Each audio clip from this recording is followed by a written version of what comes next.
সবচেয়ে বড় খবর, সন্দেশখালির পর ফের আক্রান্ত কেন্দ্রীয় এজেন্সি।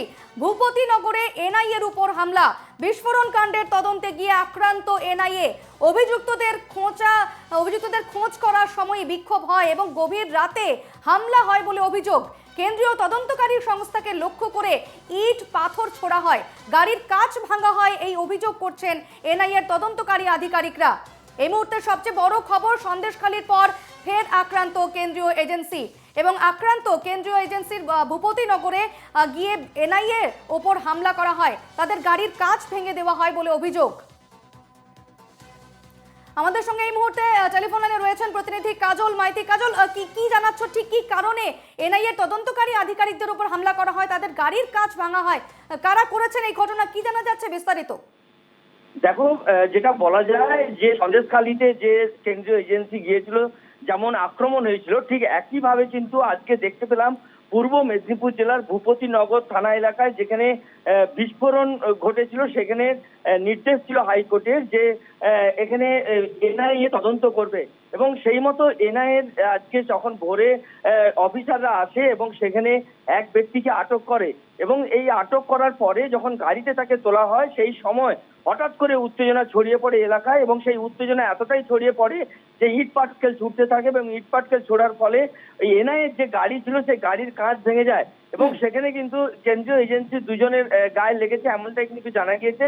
পরবর্তী ক্ষেত্রে তাদের দাবি ছিল সেই গ্রামবাসীদের যে ওই ব্যক্তি যেই ব্যক্তিকে আটক করেছে সেই ব্যক্তিকে ছেড়ে দিতে হবে। কিন্তু যেহেতু তুমি জানো যে হাইকোর্টের নির্দেশে একটা তদন্ত শুরু করার কথা, এবং সেই মতো কিন্তু আজকে সকালেই সেই তদন্ত শুরু করার জন্য তারা ভূপতিনগর থানায় এসেছিল। কিন্তু আশ্চর্যজনক ভাবে যে গ্রামবাসীর কাছে যেভাবে আক্রান্ত হতে হলো, কিন্তু আবার সেই সন্দেশখালির ঘটনা কিন্তু পুনরাবৃত্তি ঘটলো, এমনটাই কিন্তু বলা যায়। তবে পরবর্তী ক্ষেত্রে কিন্তু এখনো পর্যন্ত পুলিশ কি করে এখন সেটাই দেখার বিষয়, এবং সেই যাকে আটক করেছে তাকে কিন্তু এখনো কিন্তু ছাড়া হয়নি, সেটা এখনো পর্যন্ত আছে, তবে উত্তেজনা একটা রয়েছে। কাজল, আমরা যেমনটা দেখেছিলাম সন্দেশখালী কাণ্ডে যখন ইডি আধিকারিকরা গিয়েছিলেন তল্লাশির জন্য, সেক্ষেত্রে তাদের উপরেও হামলা হয়েছিল এবং তাদের এক দুজন ইডি আধিকারিক সেখানে জখমও হয়েছিলেন। সেক্ষেত্রে আজকের ঘটনার ছবিটা ঠিক কি? এনআইএর যারা তদন্তকারী আধিকারিক রয়েছেন তাদের উপর হামলা করা হয়, তাদের অবস্থা কেমন? তারা কি এই ক্ষেত্রে জখম হয়েছেন বা আহত হয়েছেন? একেবারেই, যেহেতু হাইকোর্টের নির্দেশে তদন্ত অফিসাররা আজকে ভূপতিনগর থানা এলাকায় যেখানে বিস্ফোরণ হয়েছিল সেখানে তদন্তে এসেছিল, এবং সেক্ষেত্রে দেখা যাচ্ছে যে এক ব্যক্তিকে আটক করে, এবং সেই আটক করাকে কেন্দ্র করেই কিন্তু এই উত্তেজনা ছড়ায়, এবং সেই গাড়ির মধ্যে থেকে তাকে নামিয়ে দিতে হবে, এমনটাই কিন্তু তাদের দাবি ছিল সেই গ্রামবাসীদের। এবং সেক্ষেত্রে কিন্তু যখন তারা না নামায়, তখন সেই সময় কিন্তু তারা ইট পাটকেল ছোড়া শুরু করে, এবং সেক্ষেত্রে কিন্তু গাড়ির কাঁচ ভেঙে যায়। এক্ষেত্রে এনআইএর যে তদন্তকারী যারা ছিল তাদের গায়ে লেগেছে, এমনটাই কিন্তু প্রাথমিকভাবে জানতে পারা গিয়েছে।